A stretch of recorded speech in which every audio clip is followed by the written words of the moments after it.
Hello YouTubers, Alaska Prepper here. Happy Wednesday to all of you ladies and gentlemen. I've got a couple of things to cover this morning, and both I believe are just as important. The first one is CVS and Walgreens limit sales of children's pain meds amid shortage. Go out there and get what you feel you will need for this winter compared to what you needed last winter, ladies and gentlemen. All right, that's what I've been advocating for and telling people that they should be doing months ago. But if you haven't done that, go do it now. If there's not that many and there's a limit, then you're stuck with whatever it is that you can get. But it's better to have some than none at all. Because in all reality, let me tell you what happened when my wife went to the hospital last year when she got a very bad cold. You know, she got that cold. She went to the hospital and they sent her home after confirming that she had that cold. You know what they sent her home with? They sent her home with some ibuprofen, told her to keep hydrated.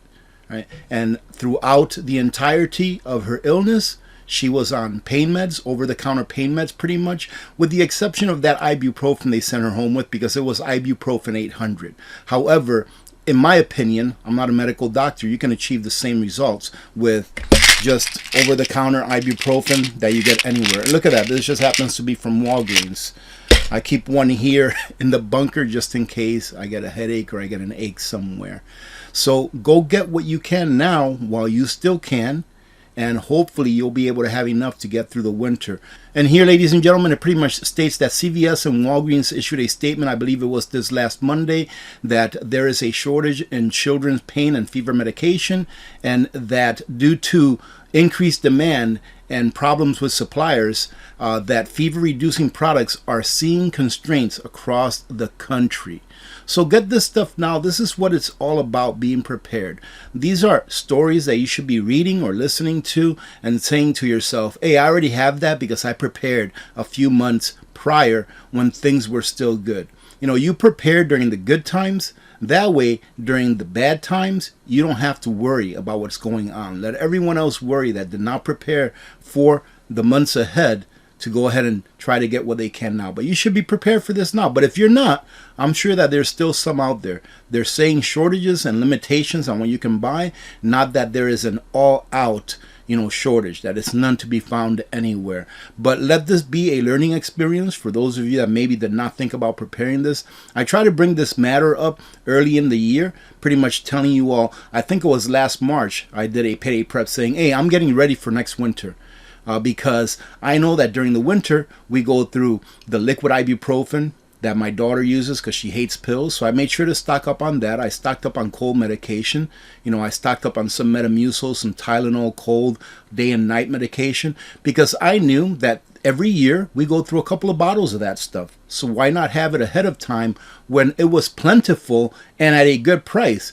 I noticed that on one of our payday preps that I did here a while back, I had shown you that I purchased some ibuprofen, suspended ibuprofen in liquid from Amazon. I purchased it a while back, and when I purchased it, it was like $7 and change per bottle, and it was the big bottles, the 8-ounce bottles. Now if you go back, they're about twice the size. I think they were like $14, $15 for the exact same bottle. So not only does it save you money to get this stuff ahead of time, but you have it in case you need it. And if you don't need it, guess what? Your neighbor needs a bottle or something and they can't get a hold of one, you can be neighborly if you'd like and share a bottle with one of your neighbors or do a little bartering. I think that over-the-counter pain medication here going forward is going to be a very barterable item. Why? I'm going to go ahead and cover it again. Who do we get most of our medication ingredients from? Either over-the-counter or prescription.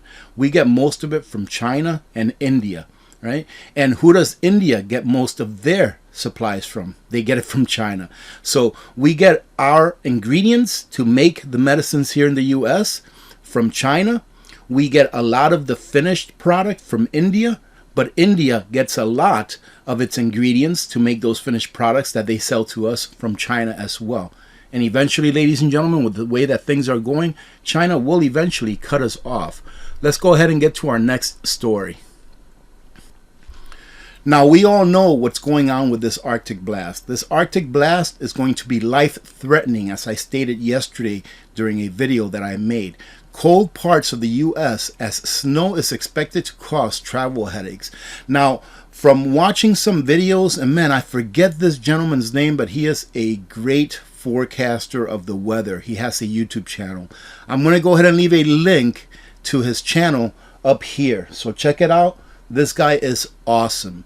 All right. So from what he was saying, it seems that about the middle of the United States, somewhere around the middle, somewhere from like Michigan all the way down to like Ohio and those parts are going to get a lot of snow. However, it is a certainty that most of the U.S. is going to get those record-breaking cold temperatures that have not occurred for decades. This is being called a once-in-a-lifetime storm when it comes to the temperatures reaching such low levels. The average temperature is being said to be at least 40 degrees below normal. And there are some parts of the United States, mostly in the upper part, that border with Canada, that's going to be negative 50 plus degrees with wind chill. So ladies and gentlemen, this is no joke. I'm not sure if you see that little thing behind me over there, but I am conducting an experiment right now. So stay tuned because so far it's working very well. I'm going to put that video out later on this afternoon after I'm done with the experiment, because right now, let's see, right now it's negative 20 outside. And my little bunker here is what I like to call a hot room, meaning that it's a space that I can escape to should I run out of all possibilities of heating my main home. And I can come here, escape to this space with my family if we have to, and be able to provide heat to this space with very little fuel. So stay tuned for that video. That's going to be out later on today. And to purchase one of these little machines or a buddy heater or something like that, it's not very expensive at all. You can still get them at Costco. Now, I know that not too many people are concentrating on this right now, but this will affect us. And when I heard about this cold blast going forward, I think I mentioned it on my video. I said, man, I'm thinking about what's going to happen to our crops. Where here it says that the widespread winter kill risks in U.S. wheat soar amid imminent cold blasts. And here they're saying that it's a possibility that those states that grow wheat, winter wheat, that they may lose up to 20% of their winter wheat crops. It says that lack of snow cover on fields. Snow is a great insulator. Here in Alaska, we like it when we get a good snowfall early in the season so that it can cover up our pipes that are underground, especially our septic tanks, so that they can cover up our septic tanks and our leach fields because it acts as an insulating barrier.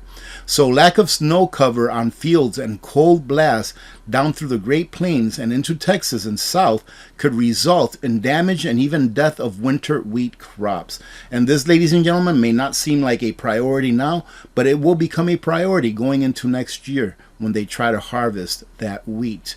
The coldest air of the season is about to pour down from Canada, bringing dangerously cold temperatures where parts of Kansas could reach as low as negative 15 degrees Fahrenheit. Parts of Kansas, negative 15 degrees Fahrenheit. The state is one of the top growers of red winter wheat. Now, like I said, ladies and gentlemen, don't panic. We have time. This is a crisis that's going to come and it's going to go. Once it's done, we will pick up from where we left off. Hopefully, I will pray that there will be no fatalities, although I think that there probably will be because these temperatures are unprecedented. Right? But now that you know this is actionable intelligence. Right? Some of you may be saying, man, AP, you're talking about wheat harvest when we're going to go through one of the coldest blasts that we've gone through in our lifetimes. Well, yes, ladies and gentlemen, you know why? Because it hasn't occurred yet, and that wheat is not ready for harvest yet. It won't be till next year. So you may want to put that in your back burner, and maybe a month from now or 2 months from now, or from when we recover from what's going on right now, you may want to say to yourself, well, do I consume wheat or wheat products? Do I eat bread? Do I eat pasta? Maybe I want to stock up on some of those things, because this is not going to affect how much wheat we have here in the United States of America. In my opinion, it will affect how much we can export. And the more that we export, the more expensive the wheat that stays behind here for our consumption will be. Short video today, ladies and gentlemen. Again, tune in later on today. I am going to go ahead and put up a video showing you just how effective having a very small heater in a small space can be under inclement weather or under very cold weather. There is no reason whatsoever that anyone should pass away from what's going on right now with this cold blast. No reason whatsoever. All right, ladies and gentlemen, I get a little emotional when I talk about that because people should just be prepared at the very minimum, and it would save so many lives. But having said that, we'll talk to you later on today. Remember to be good to each other. When good people do good things happen. Remember to reach one, teach one, and repeat. If we all did this, the world would be a better place, and you know that it will be a better place. Many blessings to all of you and your families. I'm Alaska Prepper. I'm out.